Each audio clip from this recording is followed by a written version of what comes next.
Hi there, and welcome back to Station Road. My name is Julian. Now, today's video is going to be a wee experiment in road surfacing. So, as you may recall from my previous videos when I was doing the baseboard reconstruction series, I came across an interesting result from applying sand to black card as opposed to when I applied sand to another bit of road some years earlier, and how we actually ended up with some tonal difference. So if we take a closer look at the road outside the station, just recently completed, and this is local beach sand applied to some black card that's actually glued in underneath there. But I like the variation in tone, and I think it's come out quite well. Now compare this to a road that I'd applied some years ago, and it is the same sand from the same beach, but it was applied directly to plain MDF. So there's no base colour underneath that, and as you'll see, there is quite a difference in tone, which really at the end of the day led me to the conclusion that we can actually alter the tone or the colour tone of a road surface by what we apply underneath before we put the sand on top. So in today's experiment, I've already gone ahead and prepared a piece of plywood, which I have painted in stripes. So we have a mid-grey, we have a black, an earth brown, and then we just have a plain plywood surface. And at this end, plain plywood, so I can simply hold it without getting glue all over my hands. So what we're going to do is we're going to glue this all up, and we're going to apply sand over the whole thing, and we're going to see what we end up with in terms of road tone.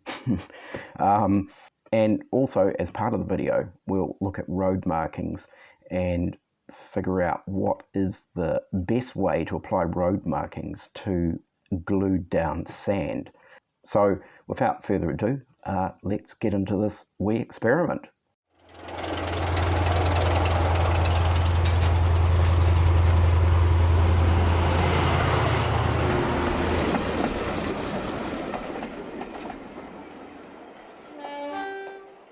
So I've used a bit of ply because although I don't have plywood baseboards here at Station Road, it seems to be the timber of choice that's used on most baseboards. So I thought this is going to be make it more relevant in terms of anyone who is setting out on building roads.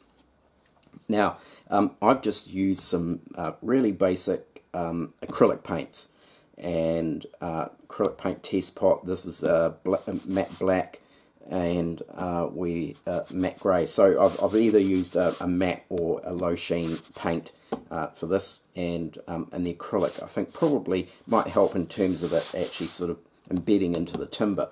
I painted this yesterday, so it's been given a good 24 hours to dry since it's acrylic, and we're going to smother this in some Gorilla Glue. We don't want the sort of paint, re-dissolving or anything like that. So it's well and truly, what should be well and truly dry. And here, as we have seen in previous videos, there is my jar of sand, which we're going to pour over this whole thing. So we'll get into this and see how this goes. It's quite a bit of glue to actually put on here.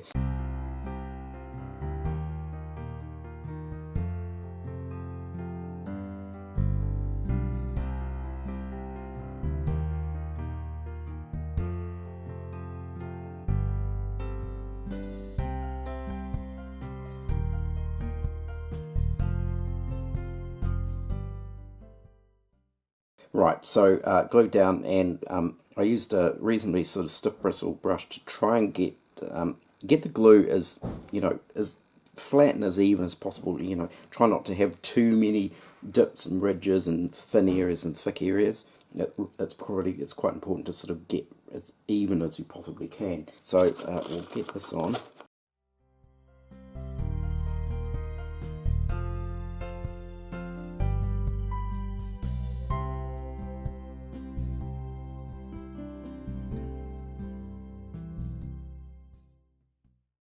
So I've just got a piece of timber here, a bit of MDF. I'm just going to kind of grader this over. So pretty much actually like kind of actually making a road, I guess, in the real world, because we can see here there's bits of glue starting to ooze through in certain areas. So I want to cover that up. And yeah, it's very much actually like probably making a real road, isn't it?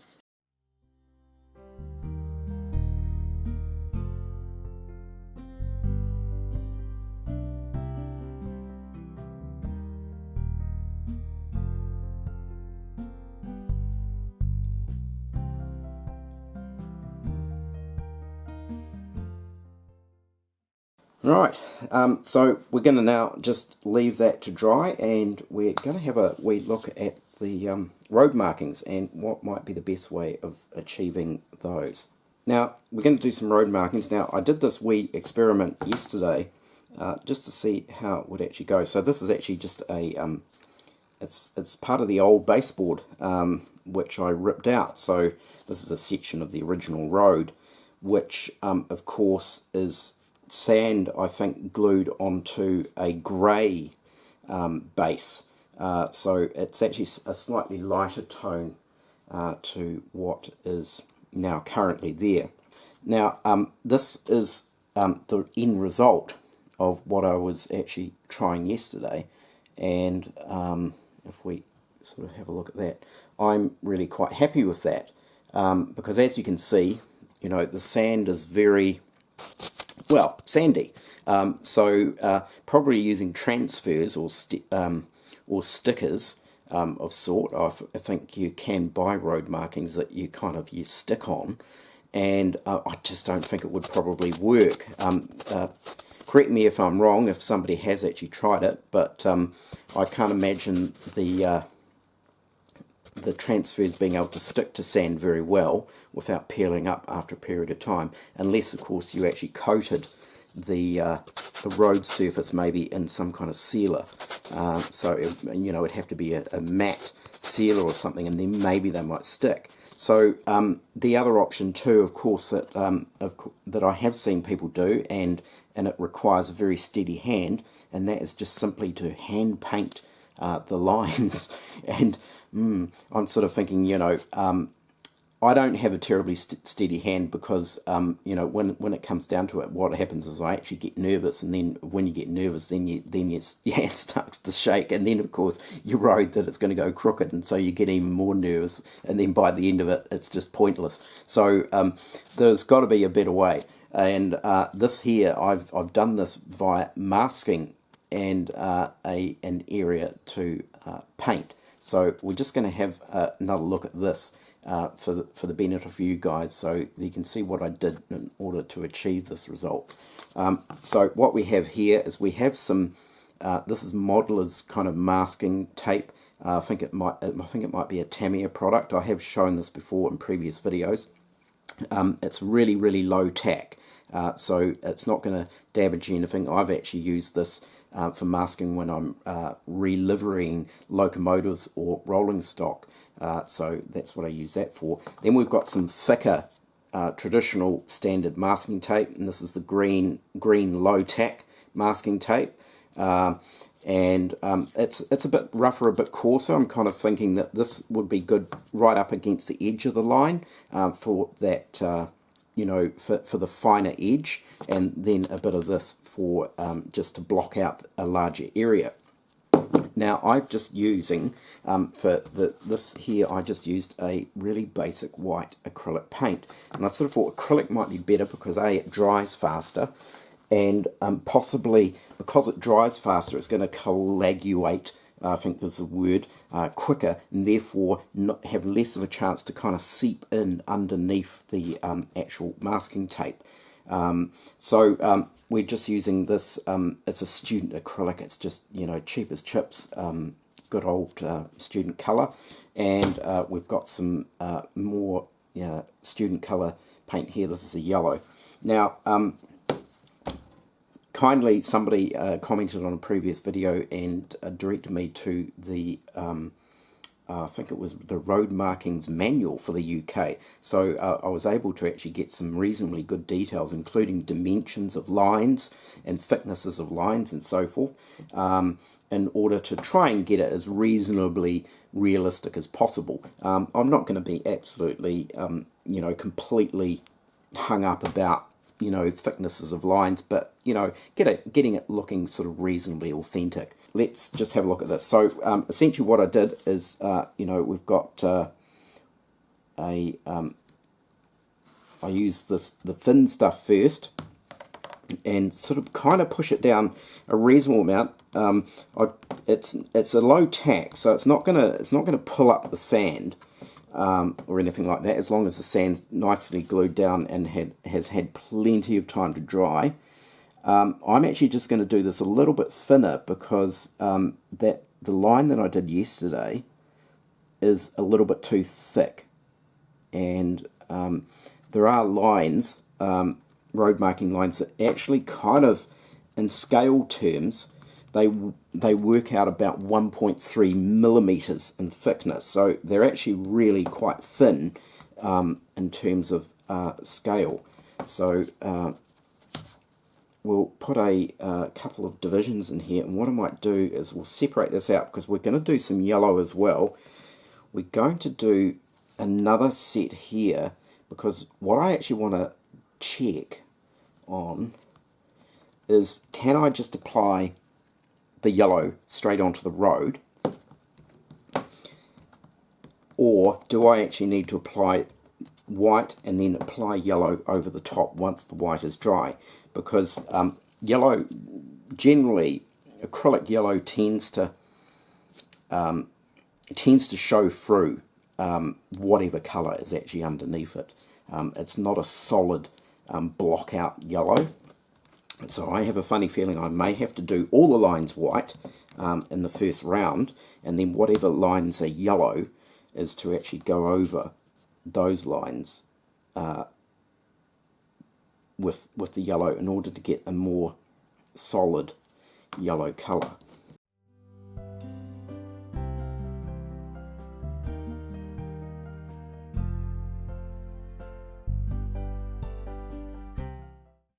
Right, there we go.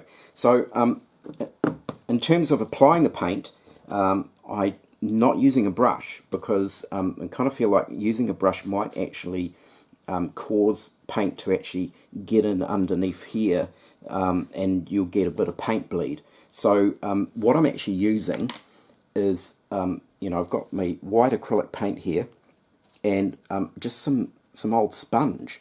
Now this just came out of packaging, and so fortunately I have a stepdaughter who just loves ordering stuff from online, and so I get the packaging from products that she's bought, and so just a bit of dense sponge, and it does the job. So just sort of dab that in the acrylic paint, and then it's just a case of, and I'm just going to do one of these lines because I want to do one that's just straight yellow. So we're just going to go in here,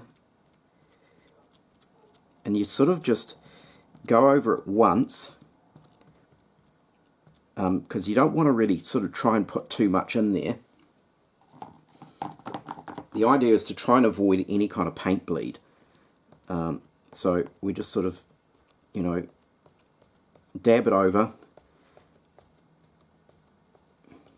And because we're doing it in a sort of a thin layer, this is going to dry, well, unfortunately it might not dry as quick today because it's not that warm today. It's only 15 degrees in here.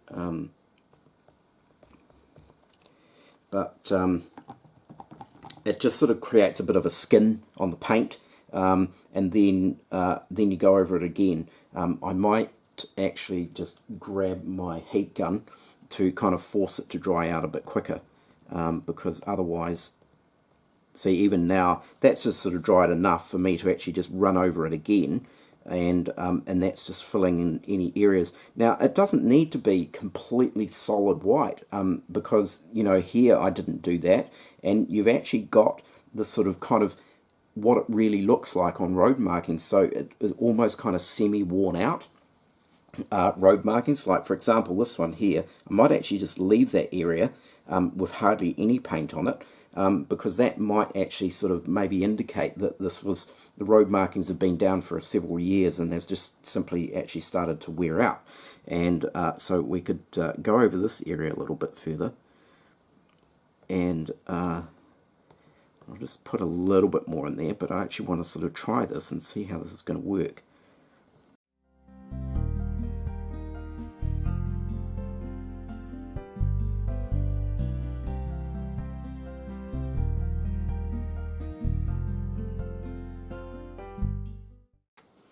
Right, so I just went over that just sort of gently with the heat gun, just to force the paint to dry out a bit quicker. So I'm just going to go back over the yellow with a bit more yellow.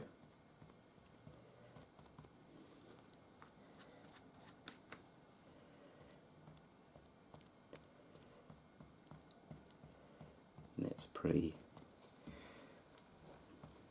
good. And I just want to see, yeah, see that white still needs to dry for a bit. So we'll come back shortly. I'm just going to let this area here dry out a bit better, and then I'm going to apply the yellow over the top of the white, and just so we can compare how the yellow is going to look. So I've just actually gone over this with a heat gun just to dry it out a bit quicker. So this is more or less touch dry, this white bit here. So we're now going to go over this little section here with the yellow, and then we can make a comparison in terms of density of the yellow, or intensity, one or the other.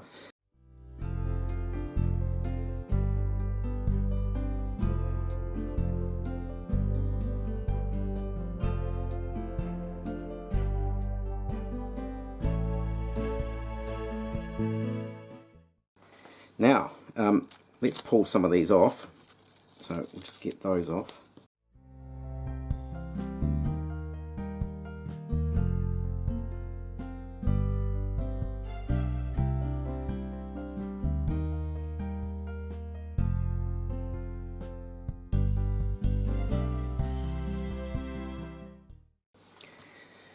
Right, there we go. So as you can see, the applying some white and then the yellow for the yellow line does actually intensify the yellow line. So that is without, that's just the yellow straight on to the sand, and this one here is white and then yellow. So there is a bit of a change there. Not as big a change as I thought it would be. I kind of feel like I could probably actually just not bother, to be honest, and just put the yellow straight onto the sand. Might be different if the sand is darker, or if your road surface is darker. You might need to use this method and have the white down first before the yellow. Yeah, I think I think it's a great technique. It certainly comes out quite well. You've got the nice, reasonably sort of sharp edges, and this line that I've actually done in here, and which I've sort of not applied as much white, you have got that sort of worn out look to it, which is comes out quite well. So yeah, I think that definitely is the method of choice for the road markings on a sandy material. So this is the idea I had for the zebra crossing, which is going to sit outside the station entrance, and this is just a paper template, but the idea is I'm going to print this on label paper, so you can get A4 sheets that are just, the whole thing is just one big massive label, as opposed to the ones that are diced up into small smaller labels.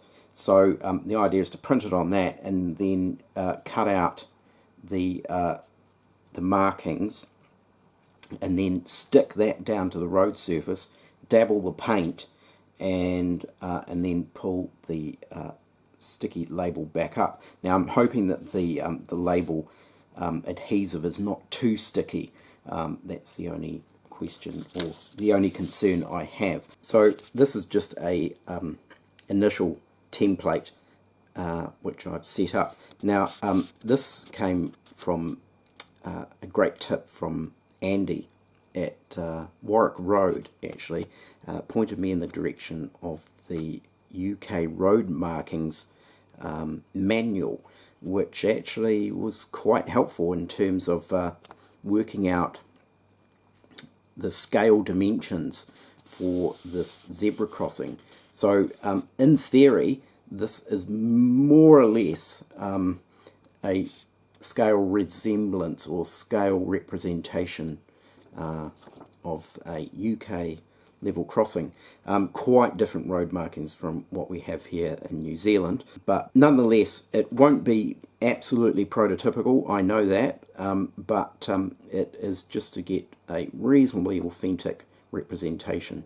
So that is just printed onto paper at this stage, and simply I'm just doing this to see how it fits and to show you guys the theory behind how this is actually going to work. So we'll just pop this in situ and take a close look at that. So here we have the initial paper template in position, and in terms of its size, it works out quite well. You know, it's not a very long straight section of road, and of course it's actually it's quite narrow, the road, so I'm not going to have a center marking, just simply because there'll be, well, obviously no parking, and then beyond I'll have yellow lines around the edge as well. It's kind of more of a narrow road that maybe wouldn't have had centre markings, although two cars can actually fit down there, even two trucks can, but it's a bit tight. So yeah, so this is where it's going to work out, and hopefully with this label paper I should be able to make up a template, stick this down, and then dab the paint markings with the method I've just shown, and hopefully it should sort of work out. And then around here we'll probably have solid yellow lines running along here for no parking, and over here this is where we will have some lines coming down and more lines coming down, which will be for a car park. And once again down this end there will be solid yellow lines around the edges, because there really is no permittable room for somebody to park their car on the actual street curb. So once again, that's how that'll work. And then of course here we'll have the dotted white lines running across here for this intersection as well. Right, okay. Turns out this experiment was a complete and utter fail. And I think it's really simply the fact that I just put far too much sand down. So if we look at that, I can't see where those striped lines are underneath there at all. There is no difference whatsoever. I've shaken the sand off, as you can see, and yeah, where are those stripes gone? And I just think it's just come down. There's a little bit there, you can see there, where you can see the stripe on the end, which is just the bare wood. So I think what I've actually done is just put too much sand down, or allowed too much sand to actually glue and settle into place. So that was a complete fail. But we know that the base colour underneath does actually make a difference, and if we go back to what I showed before, you know, you can definitely see where the tonal difference has changed, and I promise you that it's the same sand. It's from the same tub that I collected from the beach.